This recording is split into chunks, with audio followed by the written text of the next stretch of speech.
resources maybe answering your calls. And I'm sure some of you on the call today, you're maybe feeling the pressure to accelerate the performance of these metrics with voice AI. I think we've seen around the industry, we're seeing new updated company goals, leadership mandates become more agentic, more AI pilled, and that general pressure to put AI at the forefront of your business. We think voice AI is a really great solve if you're kind of responsible for owning either or both of these metrics. So what else is happening right now in the market? This chart is from Meter, and what it's doing is measuring kind of the complexity of tasks in an estimated time to complete, where AI models are able to handle them at 80% success. So if we rewind kind of back to where we started, GPT-2, GPT-3, really GPT 3.5 kicked all this off. These models were only able to handle tasks that lasted a few minutes. In 2022, GPT-4 pushed that into kind of a handful of minutes, and by Sonnet 3.7, we were seeing 5 to 10 minutes. And I think now anybody who's using Opus or O3 or any of the kind of deep thinking models, 20, 30 minutes, even up to an hour on some of these. I know I've had long running agents doing work for 45, 50 minutes. And the point in this isn't which model is winning. It's just pointing that models keep getting better. And best in class today is not going to be what's best in class 18 months. This is something we've seen play out repeatedly, and this chart is a great example of that. Kind of one of those key reasons we want to bring top of mind why locking into a specific architecture can be a pitfall in building your agentic voice solution.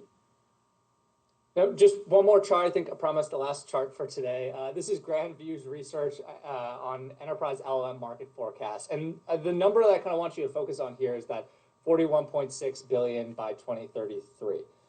You can see that text-to-speech and speech-to-text markets alongside this. The opportunity is even larger. One of the fastest growing categories in this is domain-specific LLMs. So we're starting to see general purpose LLMs give way in some cases for more specialized models, whether that's built around specific industries, tasks, acoustic environments when we're talking about voice.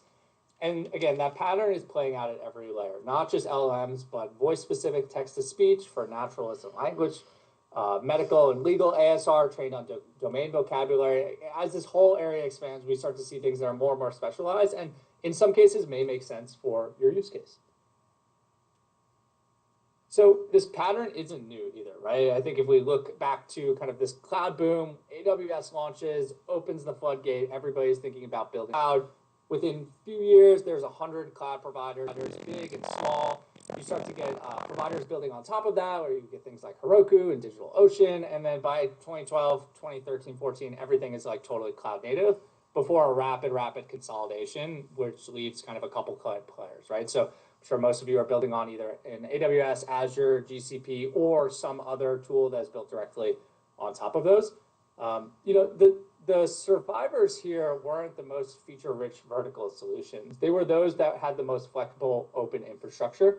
And teams that had locked into specific provider stacks often found themselves maybe stranded when that provider lost its edge. And when we look at this kind of AI boom now, I think that losing the edge is becoming now something that happens in weeks instead of maybe months or quarters, right? So, GPT-3 opens the doors, thousands of AI startups flood in, new model comes out, we start to see those who are tied to a specific model start to get squeezed out, and those that were able to kind of keep that flexible open infrastructure kind of maintain pole position here. So with that, I think we kind of look at like two ways to build here, right? There are these integrated where you have a single vendor, full stack, pre-packaged together. And this certainly has its pros, right? It's simpler, faster start, best for certain narrow use cases.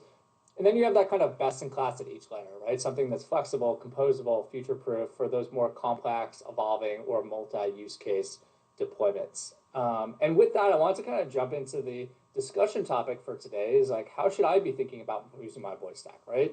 Is my use case better suited for this one vendor full stack, or do I need to look at something best in class with full flexibility across each layer? So for that, let me bring in you, Iz, again, and let's talk a little bit about this. So just to kind of open that question, how should I be thinking about building my voice stack? Yeah, I think you kind of summarized it well. If you're just getting started and you have very confident that your use case is relatively narrow, sometimes it's tempting to go ahead with a single provider, just do everything through them. Everything is kind of integrated. You can time to time to value might be a little shorter. So, it's not that long either way, but it might be like a really, really quick way to get a proof of concept out there. If you're in a company that's trying to get a funding for a certain project, that might be a really easy way to do a little demo. That's powerful. And then, in some cases, very big enterprises want to kind of contract against a single company. That's another kind of use case where the integrated, we see kind of people gravitate towards integrated. And then the OpenStack modular is sort of the flip side of all of that. If you're trying to go the distance to build multiple use cases or to build for multiple languages, then it's really helpful to have the the choice on every part of the stack. And kind of for the benefit of the audience, maybe it's worth talking about really quickly about like what are the three components of a voice AI stack, which is the text to speech, which is what takes a text and turns it into actually like the agent speaking. The speech to text, which hears the user and then transcribes it, and the orchestration, which is kind of where what VAPI excels at.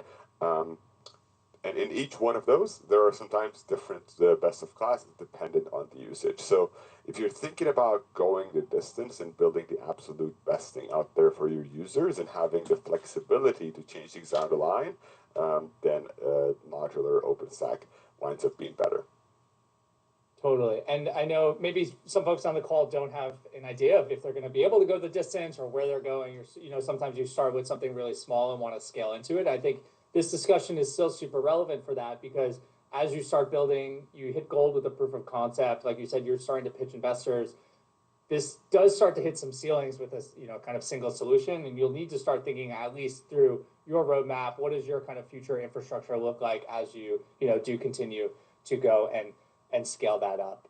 You mentioned kind of the cascade or the waterfall of like, speech to text, LLM, text to speech, right? And I'm wondering, like, maybe just for this audience again, what are some kind of key metrics or benchmarks that people should be looking at each layer of that, or things that maybe you guys are thinking about at Cartesia?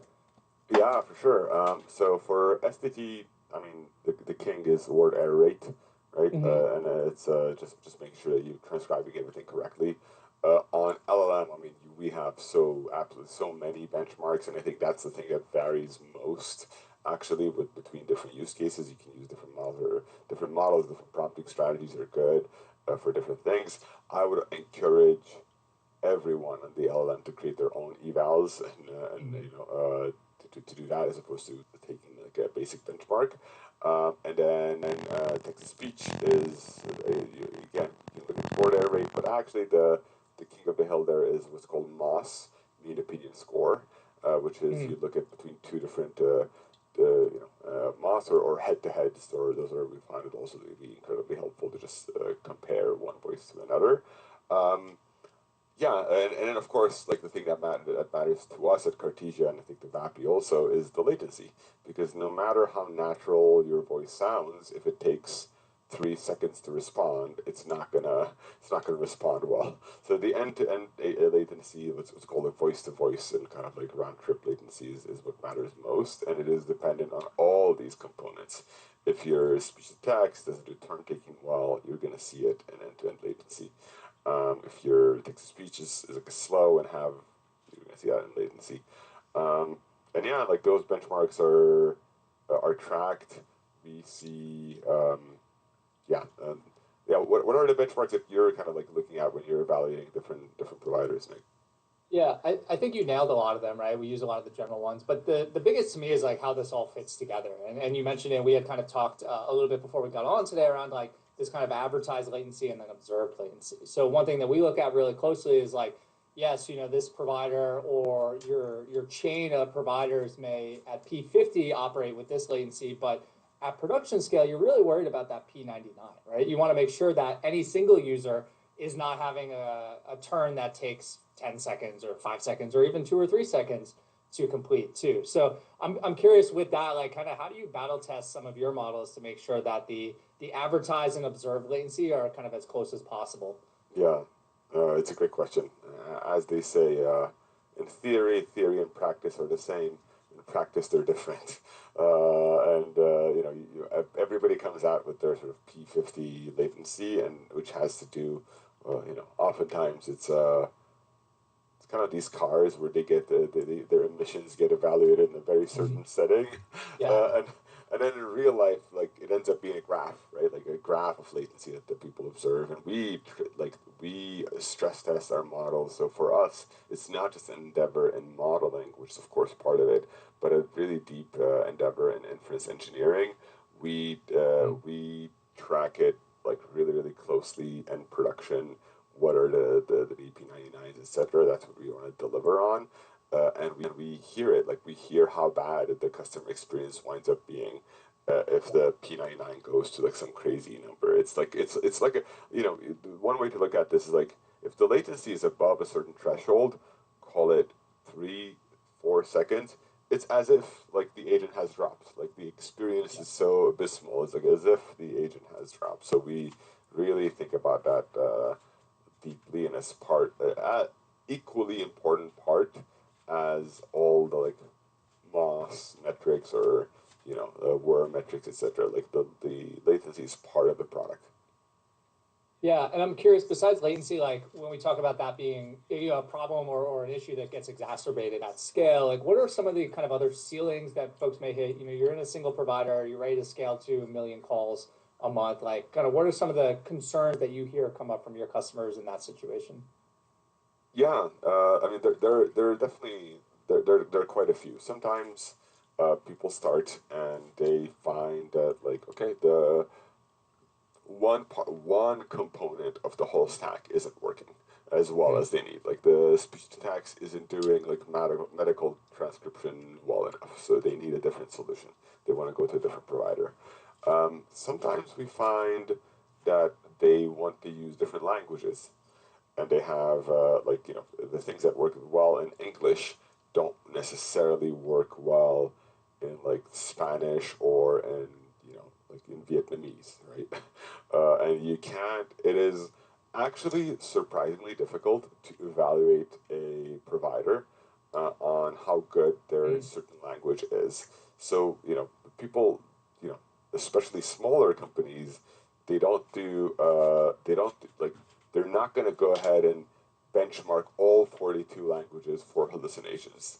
You just get started with what you need to get started on.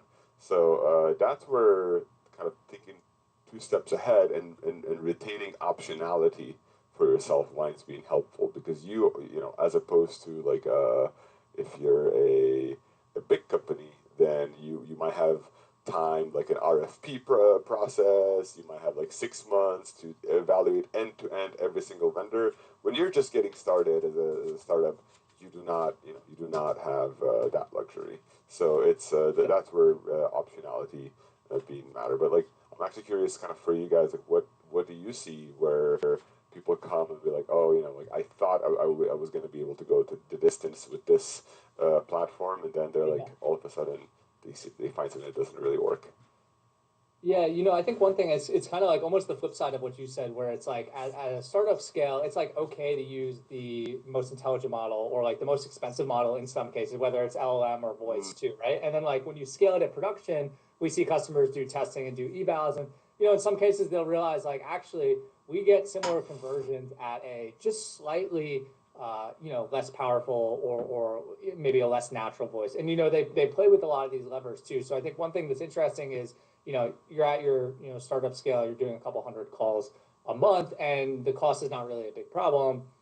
You scale that up to 100,000 or 1 million calls a month, and suddenly now you have a huge problem on your hands with costs, right? So I think what we see is some customers looking to like optimize some of those levers, and where can they still, of course, find the most natural, highest performing agent, but at a cost that like ultimately fits their business model too. And I think, like you said, like optimizing across each layer of that stack allows them to do that. So just to give an example, like we may have some customer who will use VAPI and kind of our squads feature where you're chaining multiple agents together to have some high intelligence agents for really critical or high complexity task, and then some lower complexity agents when it comes to basic FAQs. What time are you opening? So we'll hand the scheduling off to something that's really really intelligent and maybe at a higher cost. But for the basic FAQs, those can be routed to an agent that is a bit more economical for that use case. So yeah, some of the stuff that we've seen kind of over the, the billion or so calls that we've done. I want to maybe just change gears a little bit. We had kind of talked again in our prep around like building your voice stack integrated versus this open thing. And I think one hesitation I hear from folks about building fully open is like they lack the expertise to do it, right? Maybe they don't have the engineers who have the voice experience, or they don't, know where to start building with AI. Like, what have you seen with that, or like, what may be your rebuttal to that kind of fallacy? Um, I think it's actually, there are providers out there, including Bappy, which allow building this in a relatively self-serve way with relatively little technical acumen. You do have to make a couple more, maybe like some things don't come as baked in by default as are fully wrapped up, but it's something that I think the bar is a lot lower than what everybody thinks, and you guys are doing everything you can to lower that bar further so that you can get to something early quickly. And I would say it's you when you're just getting started, kind of the motivation. I guess like it's like the I guess what I'm trying to do is give people what is the motivation to spend that extra, 2 hours today to get something started for something that doesn't provide immediate value to tomorrow. And what I would say is that like you kind of don't know what you don't know at that point in time, and it's the you from 3 months after might thank you. You know. Mhm. Yeah, and I think one other thing too that I hear is like, maybe we don't have the experience building agents internally, and I think for that I would just say like, get started building, right? I think we're just seeing that like agents will be the solve, whether you're using voice agents, coding agents, customer support text agents. I think like one thing is just getting started with building SIS is so huge so that you can kind of build some of that expertise internally. So 100%, 100%.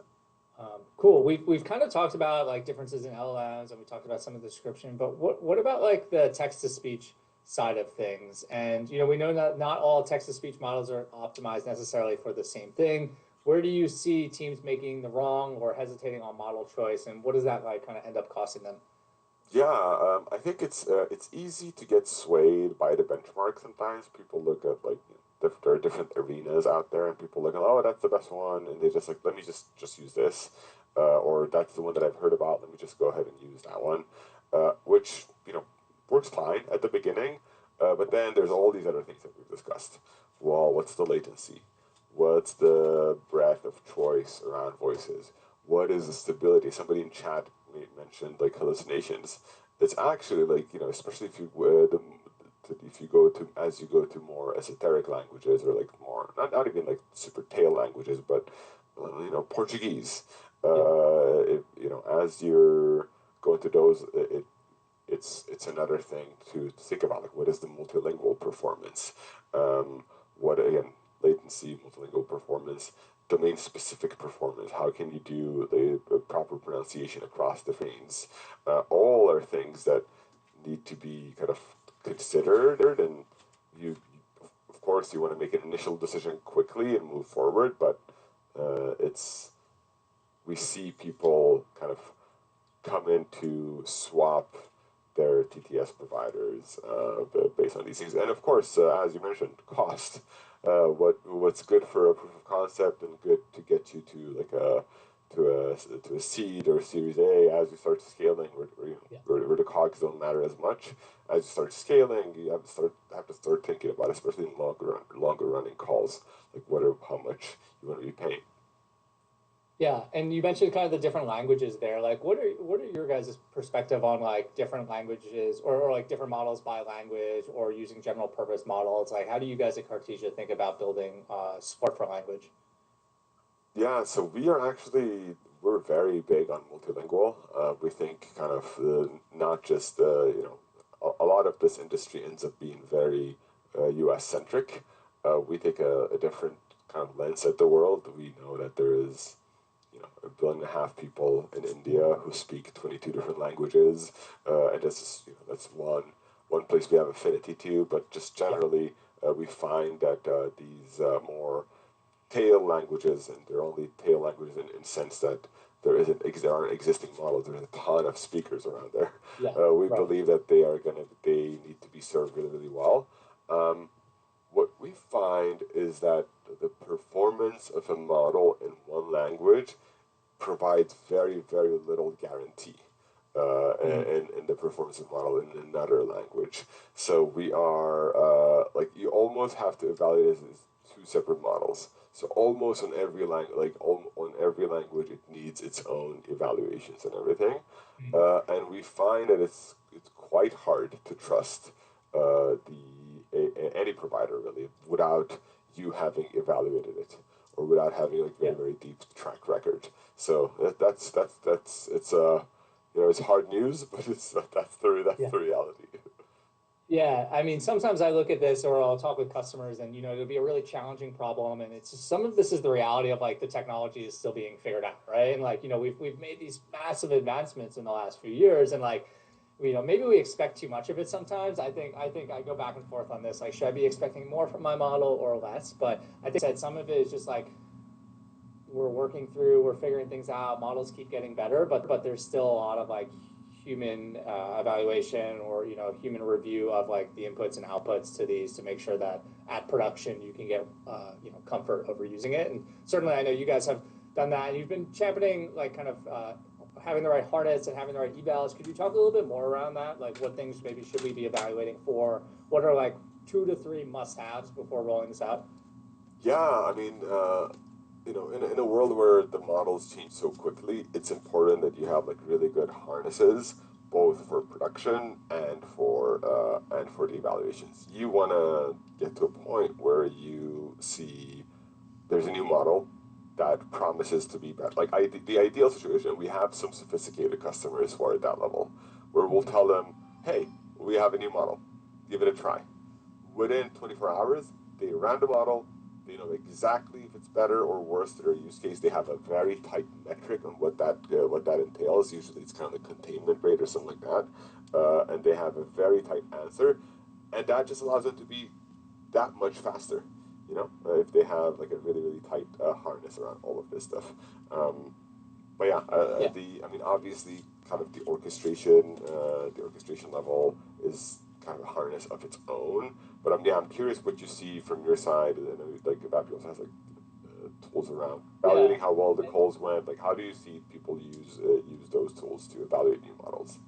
Yeah, I think you mentioned like containment rate is a big one. Ultimate like task success rate of like, what was the kind of user calling in for? Did they get that solved? And then like customer satisfaction is another one too, right? We want to make sure that like we're solving these problems at a lower cost per call, but we want to balance that customer experience too. We want to make sure that we're not just totally degrading that. Your voice or your phone line is like the front door for your business for a lot of your customers. So want to make sure that as we're having those high performing task success and as we're handling that containment rate, limiting handovers as much as we can, that we're not also having a really poor experience for the user. And one thing I think about a lot with the user experience is like the voice that they're hearing, right? So like it's so huge, like I can hear TV commercials in my head around like this is that voice of the brand for me. And I know you guys think about this a lot too, where it's like when you're picking a voice, that's going to be kind of your personality for your brand when they call in. How do you think about that in like an open versus integrated way, and how folks should be thinking around like their voice selection? It's a great question. So one thing, there's a couple of choices that need to be made here. And one of them is, are you gonna go integrate or OpenStack, of course? And the other one is, are you gonna clone your own voices versus are you gonna use something out of box? I can tell you from having done thousands of voices, sourcing a great voice is surprisingly difficult.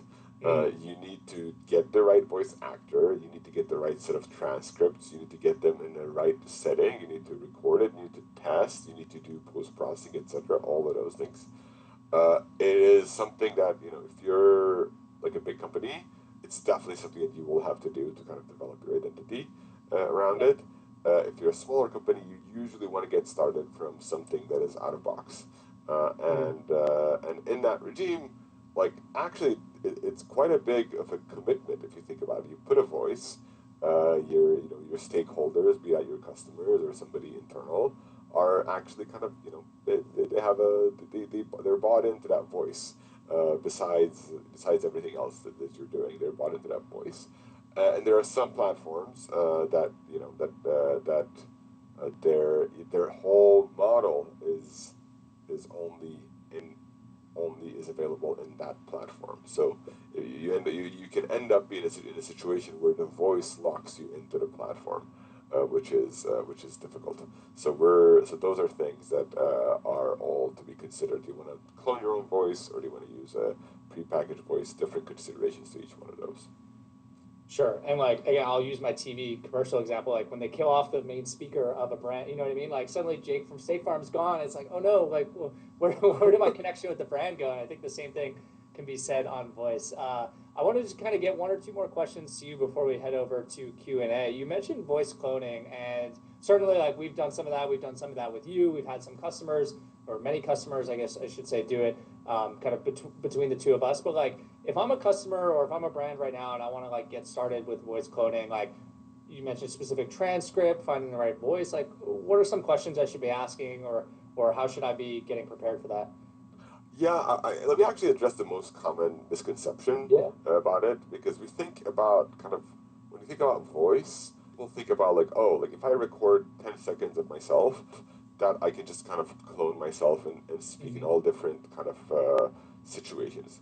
The reality is that with these models, it's not just the timbre of your voice and how it sounds, but it's also how you speak. So Mm. obviously in a webinar setting, we're speaking differently than in this actually is a conversational thing, but in a presentation you speak differently. Imagine kind of like a coach's halftime speech. There is a ton of like ethos to it. Like it speaks in a very certain way, as Yeah. opposed to reading out some words. And all of those, like what we call like prosody characteristics that you do as you clone the voice, are going to carry over into the voice. So the voice is not just like, oh, how it sounds to my ear. It is all these characteristics. So you have to think about all it is. Like what is the context? I remember like sitting in like in a customer contact like call center, Mm-hmm. and you could hear one call center person was, we've heard them speak in a call center setting, and then they got a call from family. They picked up the phone, and it's as if it was a different person. So those Mm. like when you have to really think about the use case and how you want it to sound in that use case specifically, and do your kind of cloning at that level. So, and again, now you're doing it via voice actor, so you have to actually kind of prompt them to do it really well. And we've seen like some sophisticated customer, really sophisticated strategies on how to get the voice actor to do it exactly like that, because it's very non-trivial. Interesting. Yeah, and I know one thing our customers do quite a bit of testing with the voices and like measuring conversion rate and customer satisfaction on that. It's an area that honestly coming into this I kind of maybe passed over or didn't fully understand the importance of like, yeah, of course your user base is going to resonate with more than, with one voice over the other.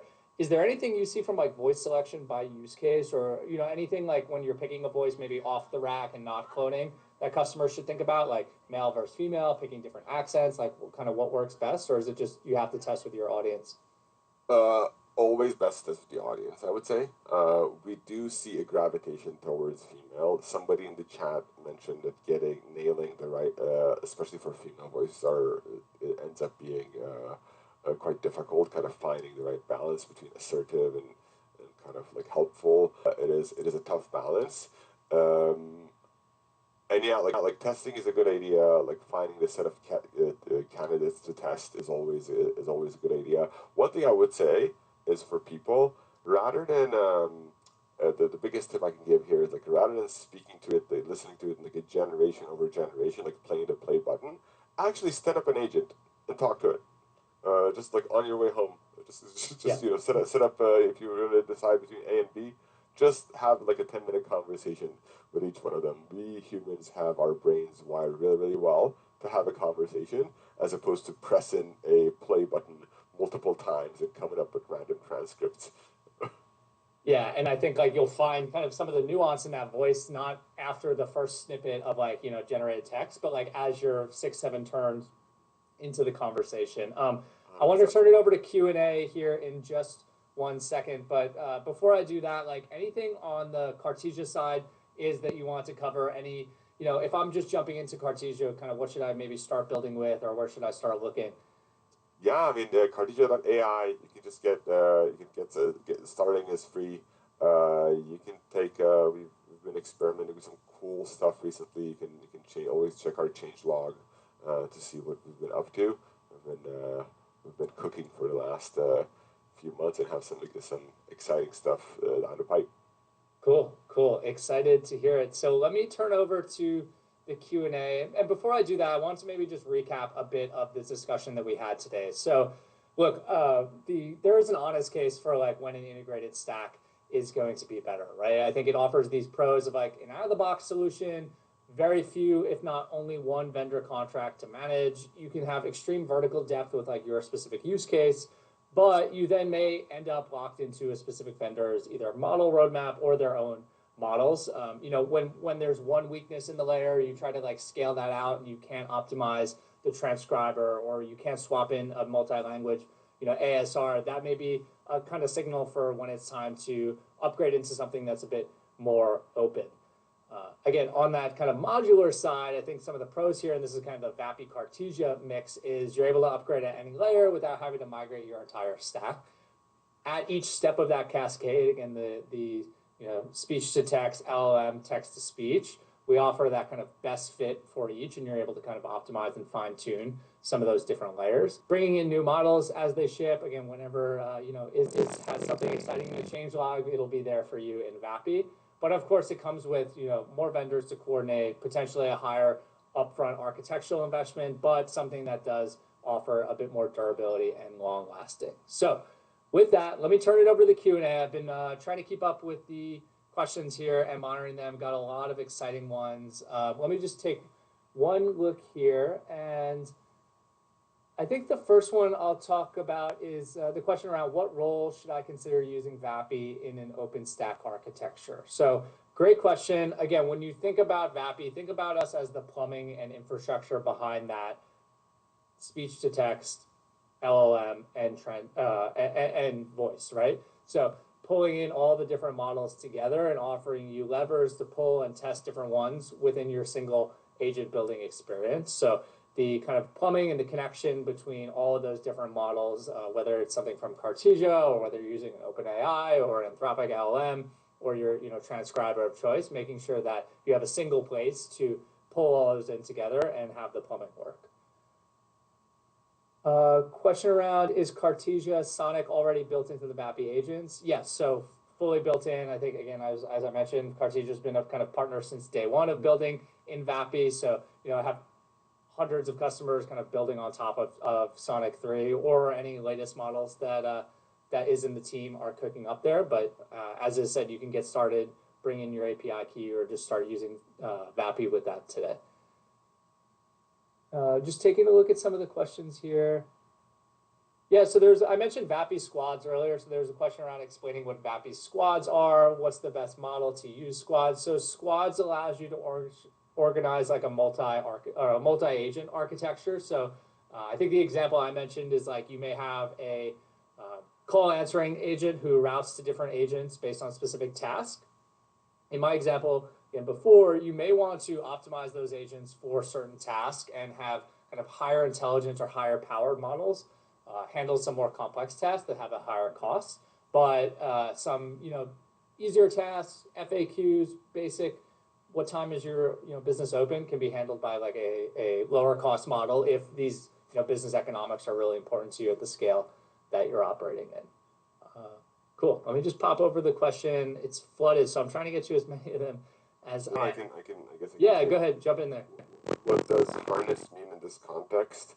I'd say harness, for instance, Claude Code is a harness for Opus to do edge decoding tasks. It's the code that is around a different model to make sure that the models are doing what you want to do.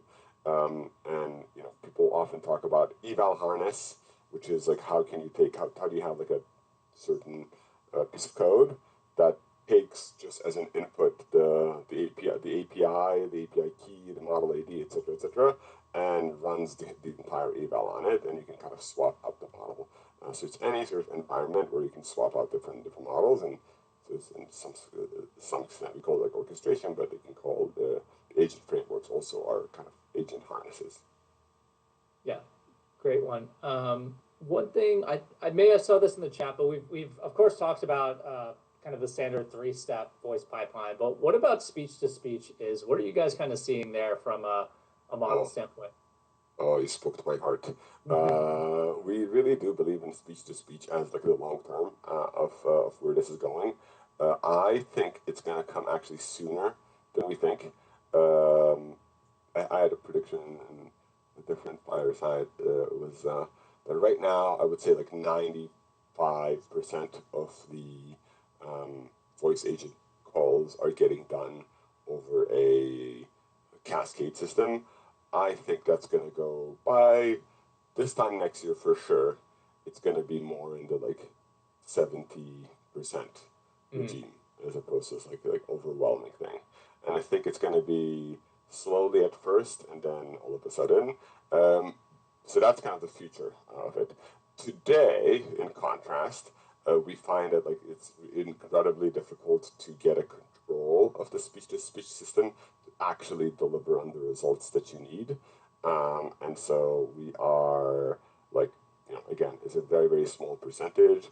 It's usually for things more like companion, where the transactional nature and the accuracy and the transcript following, etc., doesn't matter as much. So not something that is available for broad use, I would say, today, but definitely something to continue keeping an eye out.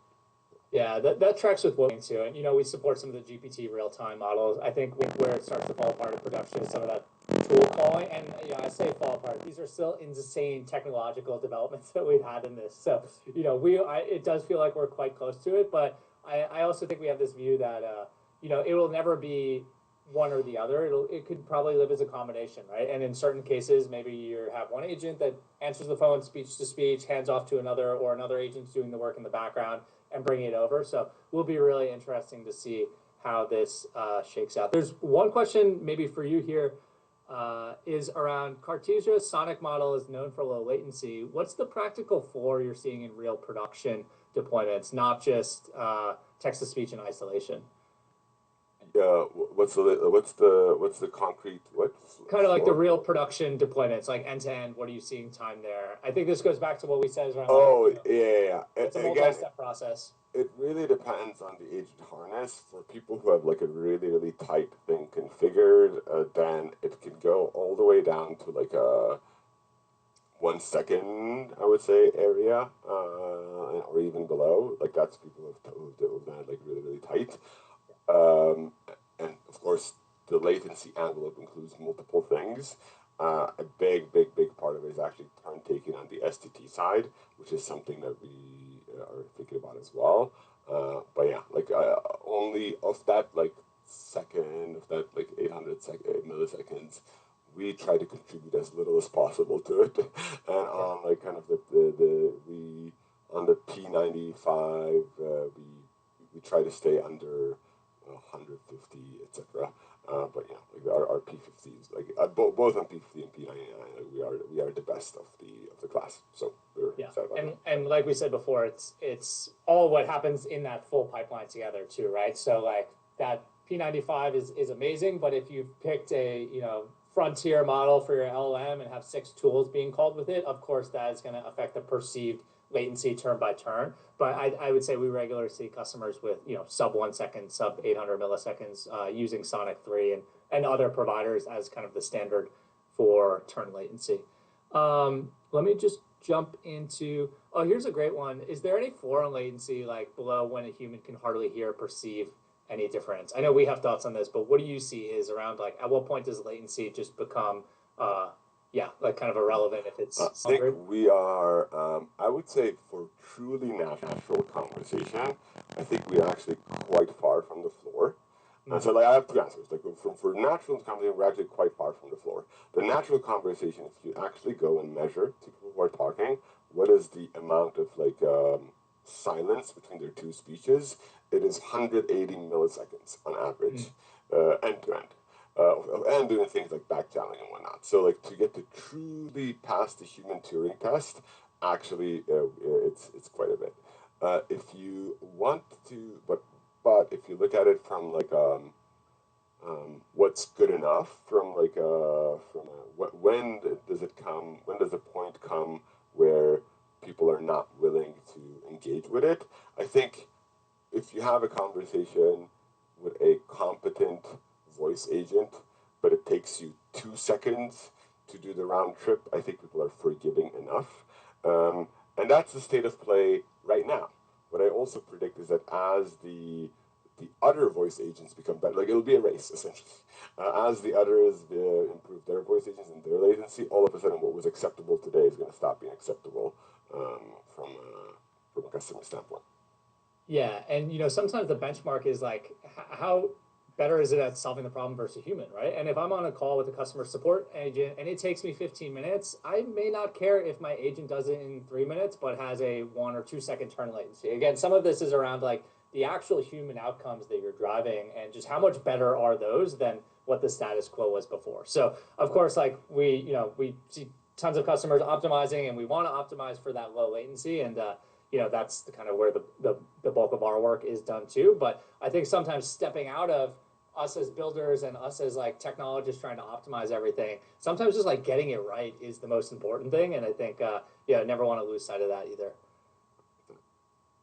Cool. I'm just going to scroll way up earlier in the chat and see what else. Yeah, I want to make sure we missed something. Didn't get anything earlier here. I think somebody asked a very simple question, which is, how do I use Cartesia with VAPI? Take that, Nick. How do people? Yeah, I mean, maybe I'll just flash this last slide here. So jump into either of these platforms today. You can just hop over to dashboard of VAPI AI or just VAPI, kind of log in, create an account. Like I mentioned, Cartesia, one of the preferred voice providers, also offers some stuff around ASR and transcription, but I know voice is where you guys really shine. So simple drop down, pick Cartesia, pick your favorite voice from that. How do folks get started in Cartesia there is? Yeah, with the Cartesia AI, as I said, you can be in the playground. You can get started with the API really, really quickly too. Pick a voice, start generating with it, and find your favorite voice and start using it. Yeah, and I know we're running just up on time here, so I think I'll probably stop the Q&A there. We have the whole list of questions along with the actual answers, so can make sure that we review these, make sure that we either get back to or we make clear how to do some of this stuff in VAPI or Cartesia. But I just wanted to say thanks so much for having the chat with me today, man. I learned a lot. I hope the audience learned a lot too. Same here, Nick. It's been a pleasure. Cool. And for those, again, who did stay on at this point, we will share out a credit on VAPI to start building with Cartesia. So we'll post that in the chat right here. I think the code is, just posted in the chat right there. So get started building on VAPI. Check out the Cartesia latest models. And stay tuned for what's cooking with both VAPI and Cartesia. All right, y'all. Thanks again for joining. It's great to chat with you. See ya.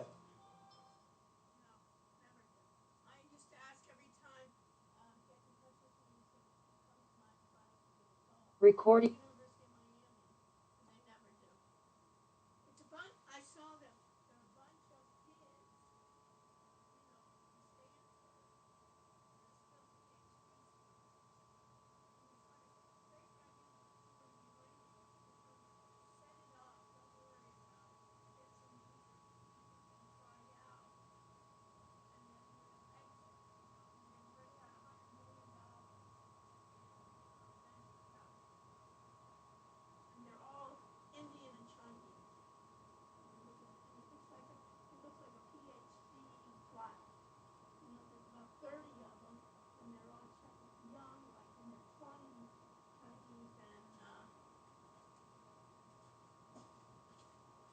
I'm going to turn it off.